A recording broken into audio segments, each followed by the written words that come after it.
No presente vídeo, nós vamos tratar da etapa final da Revolução Francesa. Essa etapa nós chamamos de diretório. E é o momento aonde a alta burguesia retoma o poder político na França.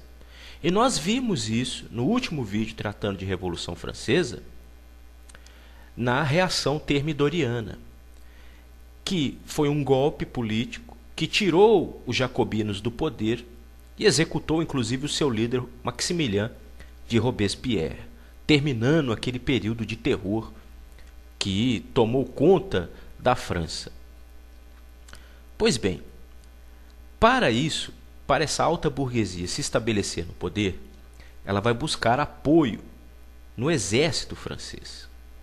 O exército francês, nos últimos anos, conquistou prestígio entre a sociedade francesa, especialmente pelo fato de que este exército francês, ao longo da Revolução, ele se organizou, se estruturou, se fortaleceu e conseguiu extraordinariamente combater os invasores externos, como a Áustria e a Prússia, que, desde a prisão de Luís XVI, empreenderam sucessivos ataques à nação francesa, tentando restabelecer a velha ordem monarquista do Ancien Régime.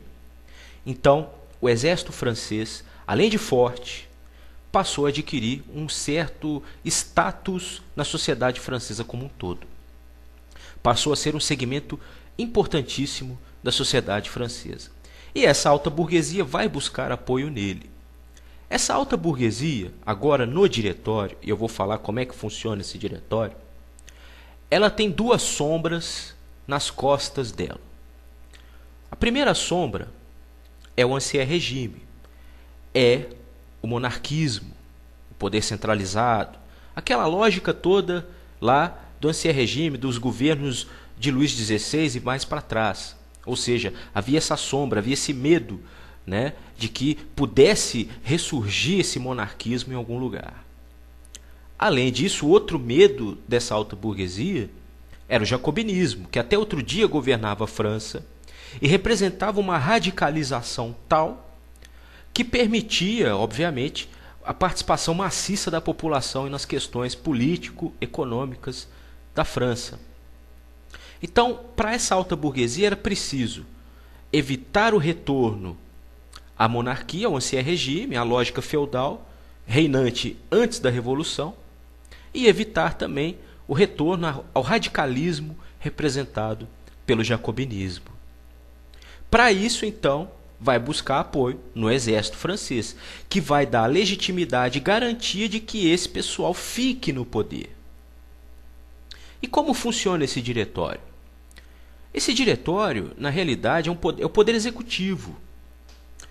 O parlamento francês vai eleger 5 pessoas, vai nomear 5 pessoas, ali, obviamente, da alta burguesia, para exercer o poder executivo ali na República Francesa.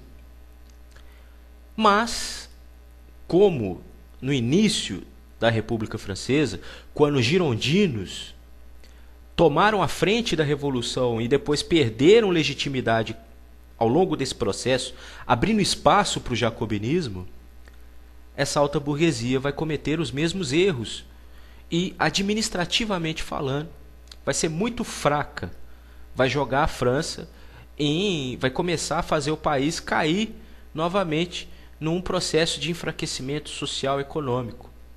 E esse desgaste, esse descontentamento da sociedade francesa com esse governo, esse governo burguês do diretório, se deu em 1796. Foi o grande boom, a grande insatisfação popular dentro dessa nova ordem, que foi a conspiração dos iguais.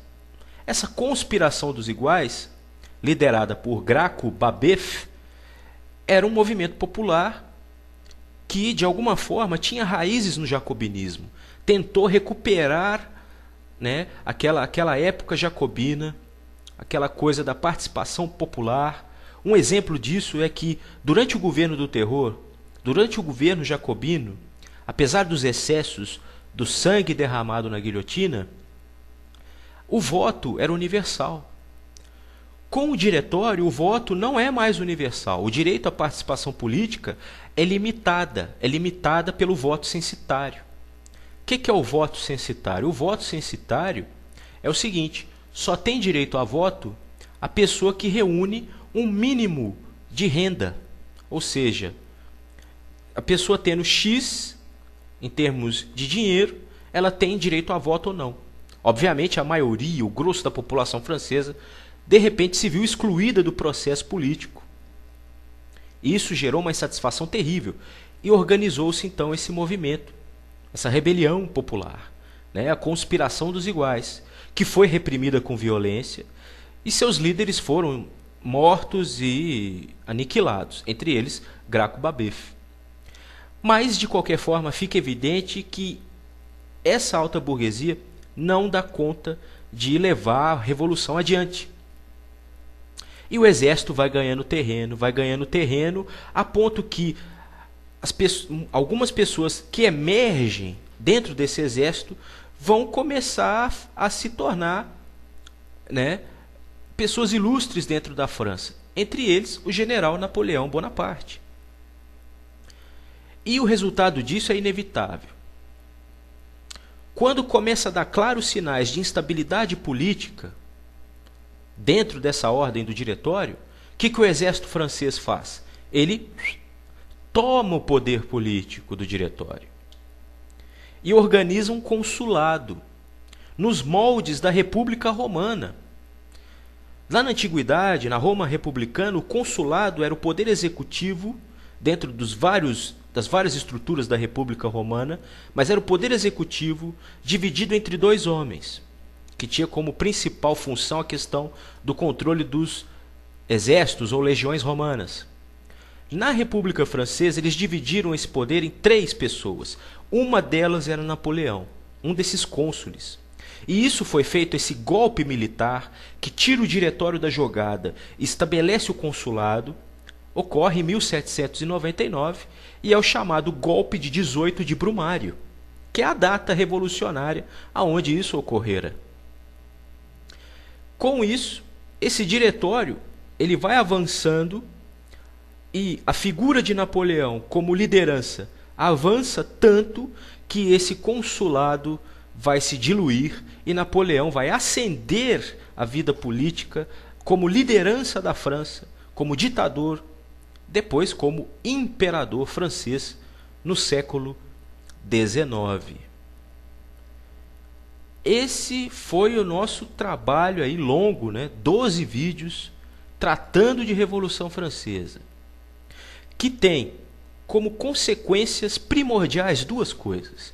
A primeira, a Revolução Francesa tira a França de um estado feudal e insere a França na ordem capitalista e dá o golpe de misericórdia, a pá de cal, na ordem feudal, que vinha capengando desde o século XV e que agora, em 1789, morreu. Outra consequência é a ascensão de Napoleão Bonaparte e o bonapartismo, que vai culminar com o Império Francês do século XIX, que vai chacoalhar politicamente toda a Europa e vai ter reflexos no Brasil, quando a família real portuguesa, fugindo de Napoleão em 1808, vem desembarcar aqui no Rio de Janeiro. Voilá, feliz 2010!